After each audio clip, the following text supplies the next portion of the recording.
할렐루야. 성경 말씀은 우리들에게 지혜롭게 살아라. 지혜롭게 살아라. 이 말씀, 이 권면의 말씀을 계속해서 우리들에게 주고 있는데, 이 인간의 지혜라고 하는 것이 인간의 가장 좋은 친구다. 또 어리석음은 인간의 가장 악한 원수이다. 이런 말씀이 있습니다. 여러분 잘 아시는 그 윌리엄 셰익스피어가 이런 말을 남겼는데, 이 세상이 돌아가는 것을 봐서는 10,000명 중에 한 사람이라도 정직한 사람을 찾을 수 있는지 모르겠다. 야, 이거 셰익스피어가 산 시대하고 지금하고 굉장히 거리가 있는데, 그때나 지금이나 그 인생사는 마찬가지인가 봐요. 그 벤자민 프랭클린이 이런 말을 남겼습니다. 악은 자신이 보기 흉하다는 것을 알기 때문에 가면을 쓴다. 그러니까 이 가면을 쓰고 다가오는 이 악한 사악한 정체들, 사악한 무리들에게 우리가 넘어가면 안 되고 인생을 지혜롭게 살아야 되겠습니다. 그래서 현대인들의 이 심리 상태에 세 가지 회색 그림자가 뒤따르게 되는데, 첫 번째는 공허감, 허탈감이죠. 두 번째는 죄책감, 다른 사람에 대한 원망이라든가 질투라든가, 요즘 유행하는 그 마녀 사냥 같은 것, 이런 것을 들 수가 있겠고, 세 번째는 공포감이라든가 두려움, 이런 회색 그림자가 뒤따른다라고 하는 것입니다. 하나님을 경외하는 것이 지식의 근본임을 알 때 우리가 인간이 인생에서 지혜롭게 된다. 이렇게 성경은 우리들에게 권면하고 있습니다. 지혜의 왕으로 알려진 이 솔로몬은 풍부한 학식과 재능으로 인해서 지혜로운 왕으로 손꼽히고 있습니다.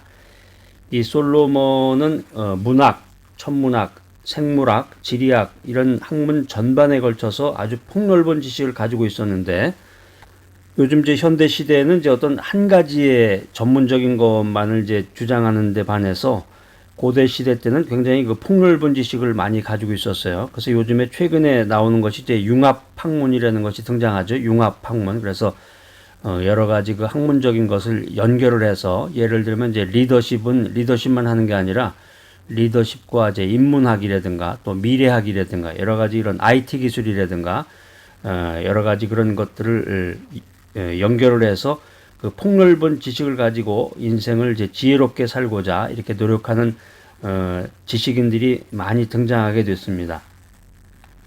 솔로몬이 학문 전반에 걸쳐서 아주 폭넓은 해박한 지식을 가지고 있었는데, 솔로몬의 지혜는 하나님으로부터 온 것이었다라고 하는 것입니다. 솔로몬이 이제 왕으로 즉위를 하고서 산당에서 제사를 드리게 됩니다. 그런데 꿈속에 하나님이 나타나셨어요. 그리고 솔로몬에게 무엇을 줄까, 무엇을 줄꼬, 이런 질문을 하게 됩니다. 그때 솔로몬은 황금으로 만든 송아지 100마리를 주세요. 이런 얘기를 했던 게 아니라, 솔로몬은 지혜를 구했습니다. 지혜. 하나님은 솔로몬의 겸손한 소원을 기뻐하시고 지혜롭고 총명한 마음과 함께 부와 영광을 겸하여 주셨다. 이게 이제 열왕기상 3장 1절로 15절에 기록되어 있는 말씀입니다. 그러니까 성경을 읽어보면 그 보너스라는 게 하나님으로부터 시작된 것 같아요. 하나님은 항상 우리가 무엇을 구할 때 그것만 딱 주는 게 아니라, 인간은 인색하죠. 무엇을 구했을 때 여러 가지 그런 변명을 하면서 그 줘야 될 것도 주질 않는 판인데, 하나님은 줘야 될 것 이외에 보너스로 여러 가지를 준다는 거죠. 그러니까 솔로몬이 지혜를 구했을 때 지혜만 이렇게 낼름 준 게 아니라 온전한 지혜를 주었을 뿐더러 부와 리치, 돈이죠. 돈과 황금, 부와 영광을 더 보너스로 줬다라는 것입니다. 자, 오늘 이 메시지 들으신 여러분들도 누군가 도움을 요청하고 여러분이 누군가를 도와야 될 때 보너스를 주시기 바랍니다.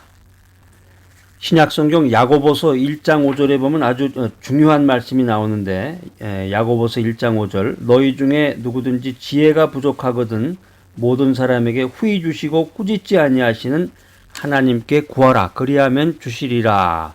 이거 아주 너무나 놀라운 말씀이고, 정말 성경 말씀은 읽을수록 참 진리로구나, 포괄적인 내용이 나오는구나.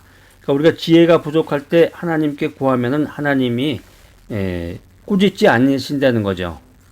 우리 인간은 무언가 필요로 할 때 인간이 인간에게 사람에게 도움을 받고자 하는 사람에게 무언가를 요청했을 때 꾸짖잖아요. 뭔가 자꾸 변명을 하게 되고 그것을 거부하는 그런 행동을 하게 되는데 하나님께서는 모든 사람에게 후히 주신다는 거죠. 조금 전에 말했던 것처럼 자꾸 보너스를 주신다는 거예요. 그러니까 여러분들도 후히 주는 마음, 보너스를 자꾸 생각해 보세요. 그랬을 때 하나님이 여러분의 그 귀한 마음을 보시고 여러분에게 진정, 여러분이 필요로 하는 것 이상의 것들을 넘치게 여러분에게 채워주실 줄로 믿습니다. 이런 게 믿음 아니에요?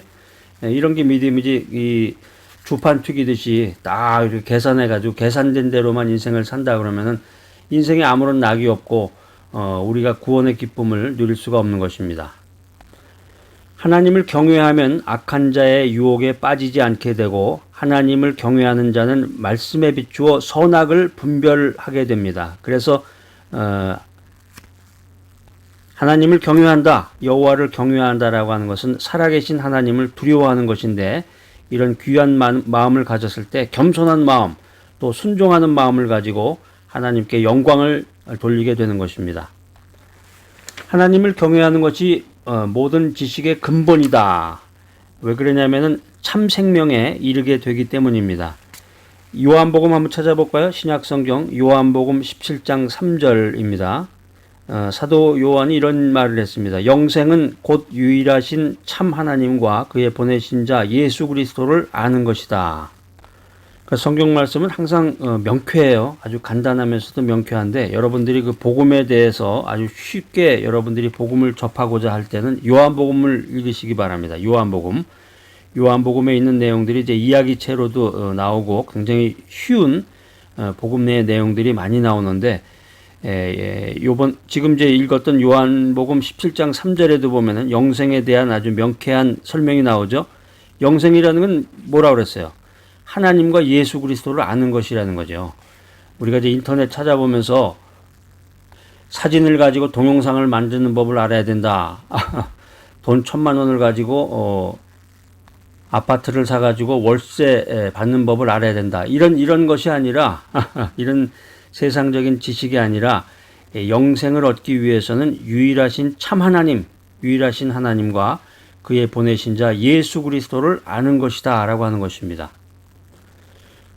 빌립보서 3장 7절로 9절 말씀에 보면은 사도 바울이 모든 것을 배설물처럼 여기고 오직 그리스도를 아는 지식을 자랑했다 이런 말씀이 나오는데 이게 그리스도 안에서 발견되려 했기 때문입니다. 여러분 요거 킵하셨다가 기록해 놓으셨다가 빌립보서 3장 7절로 9절 요 말씀을 찾아보세요. 지금 누구한테 전화 왔어요. 제가 누구 만나러 가야 돼요. 지금 외출하러 가야 됩니다. 여러분 그거보다 더 중요한 게 뭐냐면은 빌립보서 3장 7절로 9절 말씀을 찾는 거예요. 이걸 찾으셔야 돼. 그거가 중요한 게 아니에요. 빌립보서 3장 7절로 9절 말씀 찾으셔야 돼. 찾아서 거기다 언더라인을 하시고 거기서 느낀 주님의 음성을 거기다 기록을 하시는 그것이 굉장히 중요한 것입니다. 하나님을 알고 하나님을 경외하는 것이 우리에게 생명이 되고 우리에게 구원을 가져다 주는 것입니다. 예수 그리스도께서 주시는 이 이터널 라이프, 영생은 우리가 상상하지 못할 정도로 풍부한 기쁨과 축복을 담고 있습니다. 이게 성경 말씀에만 그치고 인생에 아무런 적용이 되지 않는다면 우리 인생이라는 게 무슨 가치가 있고 무슨 의미가 있으며 우리가 죽은 다음에는 무슨 일이 있겠습니까? 예수 그리스도께서 주시는 영생은 세상에 어떤 누구도 아무도 끊을 수 없는 그리스도의 불변의 사랑의 줄이다. 이 사실을 믿어야 되겠습니다.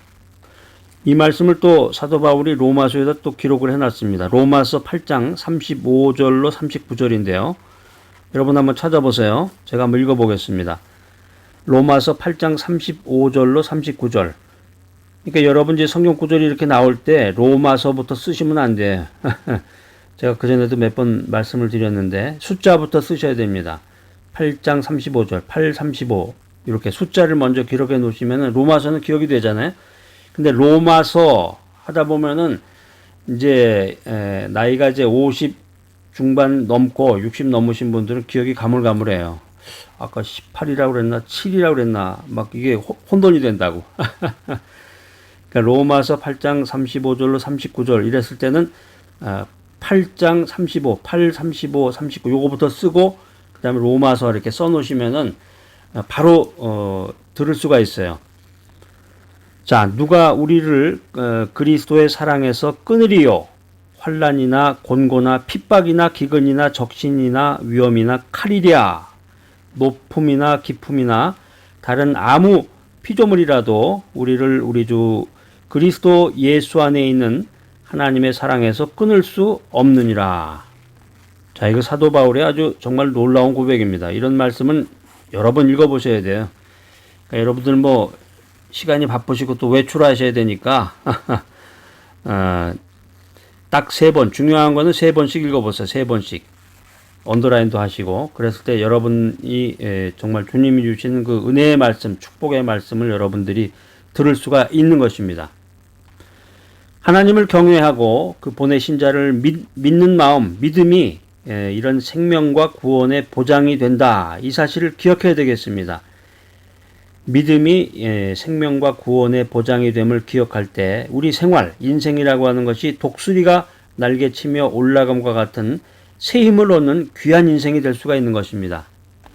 자, 오늘 이 귀한 메시지 들으신 여러분들, 하나님을 경외하고 그 보내신 자를 믿는 믿음을 가지시기 바랍니다. 그래서 독수리가 날개치며 하늘로 확 하니 올라감과 같은 그런 뉴 파워, 새로운 힘을 얻는 귀하고 복된 여러분 모두가 되시기를 간절히 기대합니다.